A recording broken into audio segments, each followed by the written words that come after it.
നമ്മളപ്പോൾ മിംസ് ഹോസ്പിറ്റലിൽ വന്നിട്ടാണേ ഉള്ളേ ഒന്നുമില്ല, അച്ഛനെ കാണിക്കാൻ വന്നതാണ്. ആ സമയത്ത് ശ്രുതിക്ക് ചെറിയൊരു പുറമേനുണ്ട്, അതുകൂടി കാണിക്കാൻ വേണ്ടിയിട്ടാണ് വന്നിട്ടുള്ളത്. പിന്നെ എനിക്ക് ഞാൻ പറഞ്ഞില്ല, ഇവിടെ ഈ അടുത്ത് ഭാഗത്ത് എന്തോ ഒരു പെയിന്, അപ്പോൾ അതൊന്ന് കാണിക്കണം. അപ്പോൾ അങ്ങനെല്ലാം കൂടിയിട്ട് കണ്ണൂർ ആസ്റ്റർ മിംസിൽ എത്തിയിട്ടുണ്ട് കേട്ടോ. നല്ല തിരക്കേട്ടാ, ഇത് മാളിൽ പോയാലോ ആൾക്കാരല്ലേ. കാറ് വെക്കാൻ സ്ഥലമില്ല, നമ്മൾ സെക്യൂർ മാളിൽ പോകുമ്പോൾ ഇതല്ലേ കാറ് വെക്കാൻ സ്ഥലം. അതുപോലെ മിംസിൽ ഏക്കറക്കണക്കിന് സ്ഥലമുണ്ട്, പക്ഷെ പറഞ്ഞാൽ കാറ് വെക്കാൻ സ്ഥലമില്ല. അതാണ് നമ്മളെ കണ്ണൂർ ആസ്റ്റർ മിംസിൻ്റെ അവസ്ഥ.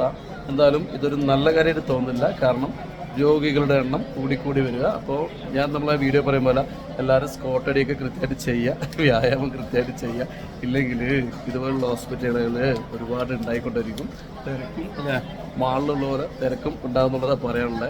ഏതായാലും നമ്മൾ പോയിട്ട് കാണിക്കട്ടെ കേട്ടോ. ഞാനിപ്പോൾ പോയിട്ട് ടോക്കൺ എടുത്ത് നോക്കുമ്പോൾ കുറേ ലേറ്റ് ആകുമെന്ന് പറഞ്ഞു. അപ്പോൾ ഫ്രീ ടൈം ഉണ്ട്. അപ്പോൾ ഈ വക സ്ഥലത്തിലെത്തിയ ശ്രുതിൻ്റെ മെയിൻ സ്ഥലം ഇത് എന്തെങ്കിലും തിന്നണം, കുടിക്കണം. ഇതാണ് ഓളെ മെയിൻ ഹോബി കേട്ടാ. ഓളെന്നല്ല, എല്ലാവരും ഒക്കെ തന്നെയാണെന്നല്ല. വീട്ടിൽ നിന്ന് പുറത്തിറങ്ങി കഴിഞ്ഞാൽ ഒരു ചായയും കടി ഒന്നും തിന്നാണ്ട് പറ്റൂലല്ല. ഇതപ്പോൾ ശ്രുതിയുടെ പപ്സ് സക്സസ് ആട്ടാ. ഇത് മുട്ട പപ്സ് എന്നാണ് അവർ പറഞ്ഞത്. അതായത് പപ്സിൻ്റെ രൂപം മാറ്റിയെന്നല്ല, മോഡൽ മാറ്റിയിട്ട് ഇങ്ങനെ ആക്കിയെന്നാണ്. പൊതുവെ നമ്മൾ ചിക്കൻ പപ്സ് എന്നാണ് കേട്ടല്ലേ.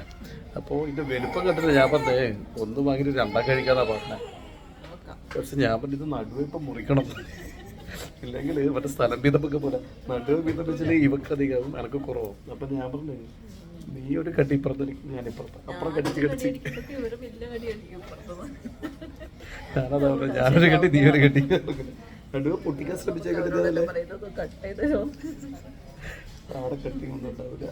നീ ഒരു കാര്യം ചെയ്യാം, നല്ലൊരു കടി കടിച്ചേ. ഇപ്പുറത്ത് കടി ഞാൻ കടിക്കാം, അപ്പോൾ അപ്പുറത്തെ കടി ഞാൻ ഇപ്പുറത്തെ കടി.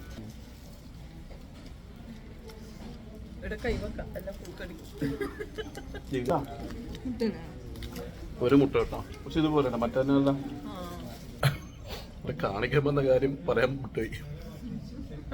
പപ്സ് കണ്ടിട്ടേ അത് ശ്രുതിനെ കാണിച്ച, ശ്രുതിക്ക് പുറമേ വേണം കുറേ ആയിട്ടുണ്ട്,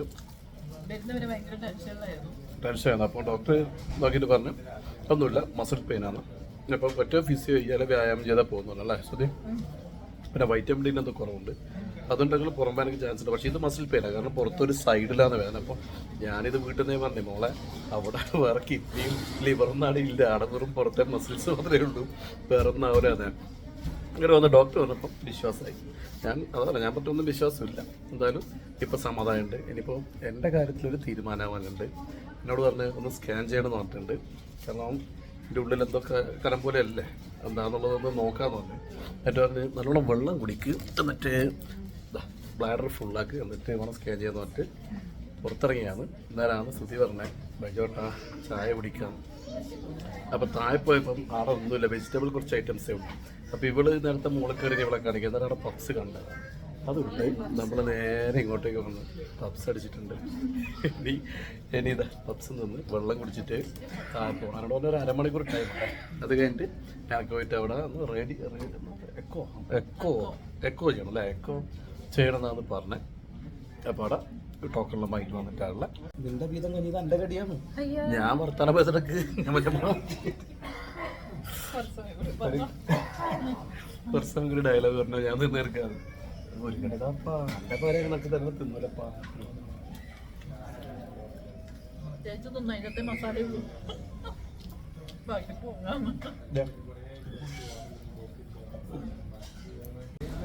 എല്ലാം ആർഭാടൊക്കെയ. ചിക്കൻ പപ്സും കട്ട്ലറ്റും അല്ല, കട്ട്ലറ്റ് ഒന്നും അതിൻ്റെ നോക്കാം. അപ്പം ഇതും വീതം വെക്കണ്ടേ ഇപ്പോൾ?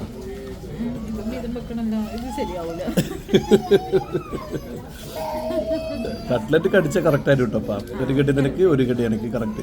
സോസ് ഒന്നുകൂടി വാങ്ങിക്കൂടായിരുന്നാ? കട്ട്ലറ്റ് മാന്യമായിട്ട് പകുതി മുറിച്ചോളുക, കള്ളത്തിനെ കടിക്കാൻ പാടില്ല. വെറുതെ അളവുണ്ട്. വീതം വെക്കുമ്പോൾ സ്ഥലം അങ്ങോട്ടും കൂടി തെറ്റാൻ പാടില്ല, കറക്റ്റ് വീതം വെപ്പായിരിക്കണം. അത് വലിയ പീസടി കളത്തി. എനിക്ക് എക്കോ ചെയ്യേണ്ടതാണ്. ഇത് ബ്ലാഡറിൽ ഫുള്ളാവണം, കുടലെല്ലാം കുറിച്ച് ഫുള്ളാവണം.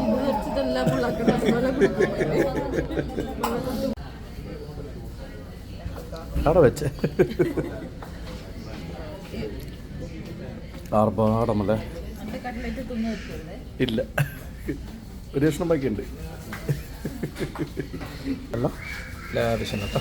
അത് ഇത് പറഞ്ഞ പോലെ പരന്നല്ലേ നടക്കട്ടെ ബീതമ്പ പറക്കട്ടെ എന്നാ പിന്നെ അതേ കൂടി എന്നിട്ട് എൻ്റെ ബീത് ഇപ്പുറം വെച്ചേ നിൻ്റെ അടുക്ക് വെച്ചല്ല നീ തിന്നെടുത്തു. ചായയും ഒരു കടിയും കഴിക്കാൻ വേണ്ടി വന്നതേ നമ്മൾ. ഭയ്യ ഓർഡർ ചെയ്ത് നോക്കുമ്പോഴത്തേക്ക് കുറേ സാധനമായി കേട്ടോ. അതിൻ്റെ ഇടയിൽ നോക്കിയട്ടെ ഇപ്പുറം ഒരു ഫാമിലി ഇരിക്കുന്നുണ്ടാ. ഇതിൽ അച്ഛനാന്നേ കുഞ്ഞിനെ എടുത്തിട്ടുള്ള. അപ്പം ഞാൻ ശ്രുതിനെ ഇത് കാണിച്ചിട്ട് പറഞ്ഞു, ശ്രുതി നോക്കിയട്ടെ എന്നെപ്പോലത്തെ അച്ഛൻ എന്ന് പറഞ്ഞേ. ശ്രുതിക്ക് ദേഷ്യങ്ങ് വന്ന് എന്താ കാര്യമെന്നല്ലേ.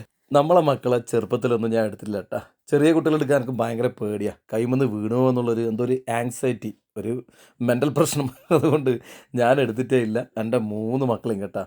ആകെ പ്രസവിച്ച പാട് ഹോസ്പിറ്റലിൽ നിന്ന് അച്ഛൻ്റെ കയ്യിൽ നിന്ന് ഏൽപ്പിക്കുമ്പോൾ എൻ്റെ കയ്യിൽ വാങ്ങിയ ആ ഒരു ബന്ധേ ഉള്ളൂ. പിന്നെ ഞാൻ എടുത്തില്ല. എനിക്ക് ഭയങ്കര പേടിയാണ്. കുട്ടികളെ നോക്കും, കിടത്തെടുക്കുന്നാലും നോക്കാനും കളിപ്പിക്കാനും എന്തൊക്കെയെന്നല്ലാണ്ട് എടുക്കാൻ എനിക്ക് ഭയങ്കര പേടിയായിരുന്നേ. എൻ്റെ മക്കളെ 1 വയസ്സിലായതിനു ശേഷമാണെന്ന് തോന്നുന്നു ഞാൻ എടുത്തത്. ശ്രുതി പറയൂ നിങ്ങളെപ്പോലത്തെ അച്ഛൻ ലോകത്തുണ്ടായിട്ടുണ്ടാവില്ല എന്ന്. സത്യ എന്നെപ്പോലത്തെ ആളുണ്ടാവില്ല. കാരണം എല്ലാ അച്ഛന്മാരും കുട്ടികളെടുക്കുക. ഞാൻ സത്യം പറയല്ല, ഇതിൻ്റെയൊക്കെ ഫുൾ ക്രെഡിറ്റ് ശ്രുതിക്കാ കൊടുക്കുക. കാരണം എൻ്റെ 3 മക്കളെ നോക്കി വളർത്തി വലുതാക്കിയത് ശ്രുതിയ എന്നുള്ള കാര്യത്തിൽ ഒരു സംശയമില്ല. അപ്പോൾ നമ്മൾ കട്ട വെയിറ്റിങ്ങിൽ കേട്ടോ. താലിരുന്നുണ്ടായ ആദ്യം മുകളിലെത്തി ബ്ലാഡർ നിറയ്ക്കാൻ പറഞ്ഞു.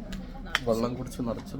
പപ്സും കട്ട്ലേറ്റും പിന്നെ ചിക്കൻ പപ്സും ചിക്കൻ റോളും തിന്ന് വെള്ളം കുടിച്ച് കൊട്ടലിപ്പം നടന്നിട്ടുണ്ട്. ഇനി ഇവിടെ പോയിട്ട് ചെയ്യേണ്ടതാണ്. അവിടുന്ന് വിളിക്കുന്നുണ്ട് കേട്ടോ. ഒരാളായിട്ട് വിളിക്കുമ്പോൾ പോകാനിരിക്കുന്ന കേട്ടോ. എന്തായാലും ഇപ്പം ഇവിടെ എത്താനാമുണ്ടല്ലോ. സത്യം പറയല്ല ആ ടെൻഷൻ പോയി കേട്ടോ. ടെൻഷൻ എന്താ വെച്ചാൽ എന്തെങ്കിലും ഉണ്ടാകുമെന്നോ ടെൻഷൻ. പക്ഷെ ഇവിടെ എത്തുമ്പോൾ ആ സാധനം പോയി. അനക്കം നല്ല ഓപ്പോസിറ്റാണ്. അപ്പോൾ കുറേ സമയം വെയിറ്റ് ചെയ്ത് ഇതാ ഞാൻ ഉള്ളിൽ കയറി സ്കാൻ ചെയ്തിട്ട് ഇറക്കാന്ന ഇത്. സത്യം പറയാലോ പുറത്തൊരാളുണ്ട് പേടിച്ചിരിക്കുന്നേ. ഞാൻ കാണിച്ചു തരാം. ഇതാ നമ്മളെ ശ്രുതിമോളം മുഖം നോക്കിയിട്ട് ആകെ ആകാംക്ഷയിലാണ്. ഞാൻ പറഞ്ഞ് ക്യാൻസറിൻ്റെ മുഴയാന്നോ മറ്റാന്നുള്ള സംശയം ഉണ്ടെന്ന് പറഞ്ഞ് പേടിപ്പിച്ചിട്ട് ആൾ പേടിച്ചിരിക്കുന്ന ചേട്ടാ. അപ്പോൾ റിപ്പോർട്ട് കാണിച്ചു ചേട്ടാ. ഡോക്ടർ പറഞ്ഞു ഒരു കുഴപ്പമില്ല.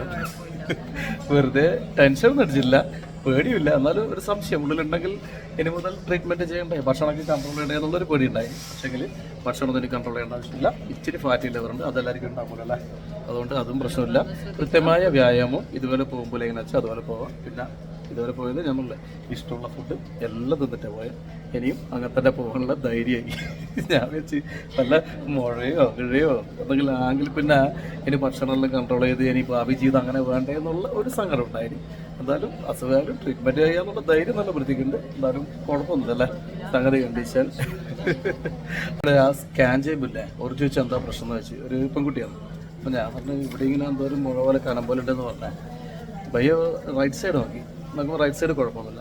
ലെഫ്റ്റ് സൈഡ് നോക്കിയിട്ട് പറഞ്ഞ് ഒരു കുഴപ്പവും കാണുന്നില്ല എന്ന് പറഞ്ഞാൽ ഞാൻ പറഞ്ഞ് നിങ്ങൾ ശരിക്കും നോക്കുന്നുണ്ട് ഭയ്യ ചെരിഞ്ഞ് കിടന്ന്. രണ്ടാമത് ശരിക്കും സൈഡിലേക്കെല്ലാം നോക്കിയിട്ട് പറഞ്ഞ് ഒരു കുഴപ്പമില്ല, ഈ ചെറിയൊരു ഫാറ്റി ലിവറിൻ്റെ പ്രോബ്ലം അതെല്ലാവർക്കും ഉണ്ട്, ഭക്ഷണം കൂടെ മേടിച്ചാൽ മതി. പിന്നെ വ്യായാമം ചെയ്യണമെന്ന് പറഞ്ഞു. ആരും എന്നോട് വ്യായാമം ചെയ്യണമെന്ന്. ഇത് ഡെയിലി വ്യായാമം ബോധവൽക്കരണം ഇതൊക്കെയാണല്ലോ നമ്മളെ പരിപാടി. അപ്പം എന്നോട് വ്യായാമം ചെയ്യണമെന്ന് പറഞ്ഞപ്പോൾ ഞാൻ പറഞ്ഞു ഓക്കെ. പിന്നെ ഒന്നുമില്ല, ഇവിടെ ഡോക്ടറെ കാണിച്ചപ്പോൾ സന്തോഷമായി.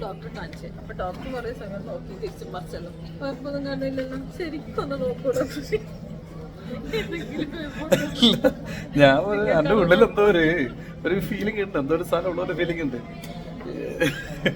അപ്പോൾ ഏതായാലും വേറെ പ്രശ്നമൊന്നുമില്ല, സന്തോഷമായിട്ട് നമുക്ക് മടങ്ങാലാവുന്നു. അപ്പം മിംസ് ഹോസ്പിറ്റലിൽ നമ്മളെ ഇന്നത്തെ പരിപാടി 5 മണിയോടെ അവസാനിച്ചിരിക്കുന്നു. പിന്നെ ശ്രുതിക്ക് പേടിയുണ്ടായിന്, അത് മാറി. എനിക്ക് പേടി ഞാനല്ലേ എനിക്ക് എന്തായാലും ഇത് നടക്കുകയെന്നുള്ള സങ്കടം ഉണ്ടായിരുന്നു. എന്തായാലും ഇനി പഴയതിനേക്കാൾ ഊർജ്ജസ്വലമായി പോകുന്ന പറഞ്ഞാൽ പിന്നെ ഇവിടെ മിംസ് ഹോസ്പിറ്റലിൽ റെസ്റ്റോറൻ്റ് ഉണ്ട് താല. നേരത്തെ അവിടെ നിന്ന് ഒരു കക്ഷിയാണ് പറഞ്ഞിങ്ങനെ താല് ഒരു ക്യാൻറ്റീൻ ഉണ്ട് സെറ്റപ്പ് എന്ന് പറഞ്ഞാൽ ബ്ലോഗർമുള്ള പറ്റി ബ്ലോഗ് ചെയ്യുന്ന സ്ഥലം എന്ന് പറഞ്ഞാൽ. അപ്പോൾ നേരെ ഇനി അങ്ങോട്ട് കൂടി നോട്ടണമേ അതുകൂടി നോക്കിയിട്ട് ചെന്നാൻ കഴിയില്ല. നേരത്തെ നല്ലോണം വെച്ച് കയറ്റുണ്ട്. പിന്നെ രാത്രി വേണം സംശയമുണ്ട്. അപ്പോൾ ഏതായാലും ആടെ പോയിട്ട് അതുകൂടി നിങ്ങളെ കാണിച്ചു തരാം. എന്നിട്ട് നമുക്ക് വീഡിയോ അവസാനം വീട്ടിൽ. ശരി, ഓക്കെ. നമ്മളിപ്പോൾ റെസ്റ്റോറൻറ്റിലെത്തിയേ നോക്കിയട്ടെ, ഗംഭീര റെസ്റ്റോറൻറ്റ് കേട്ടാ. നമ്മളിത് ആദ്യം അറിയണ്ടല്ല, വെറുതെ കഷ്ടപ്പെട്ട് അവിടെ മുകളിൽ പോയിട്ട് തിന്നില്ല. അവിടെ കാര്യമായിട്ട് എണ്ണക്കടികളൊന്നും ഉണ്ടായിട്ടില്ലേ. ഇവിടെ വരുമ്പോഴത്തേക്കും നോക്കിയട്ടെ നിറച്ചും കടികളാ. സകല സാധനം ഉണ്ടായിട്ട് അയ്യോ എന്നിട്ടാണ് ആ മുകളിൽ പോയിട്ട് നമ്മൾ കഷ്ടപ്പെട്ട. പുതിയ പുതിയ സാധനം വരുന്ന പഴംപൊരികളടക്കം വരുന്ന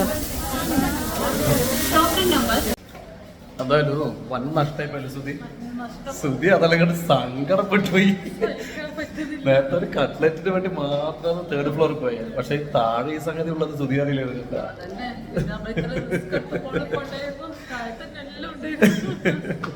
അപ്പൊ ഏതായാലും ഇവിടെ നല്ല സെറ്റപ്പ്. അടുത്ത പ്രാവശ്യം മിൻസൽ എന്തായാലും അല്ലെ ഭക്ഷണം കഴിക്കാനായിട്ട് നമ്മൾ വരുന്നുണ്ട്. ശരിയാ തിരിയെടുത്തല്ലേ. അപ്പൊ ഏതായാലും നമ്മൾ ഇവിടെ നടക്കട്ടെ. എന്തായാലും സന്തോഷത്തോടെയാണ് നമ്മൾ മടങ്ങുന്നത് കേട്ടാ. എന്നാ പിന്നെ നമ്മുടെ വീഡിയോ ഉണ്ട്. എല്ലാവർക്കും നന്ദി. ശരി, എന്നാ പിന്നെ എല്ലാവർക്കും ഓക്കെ ബൈ.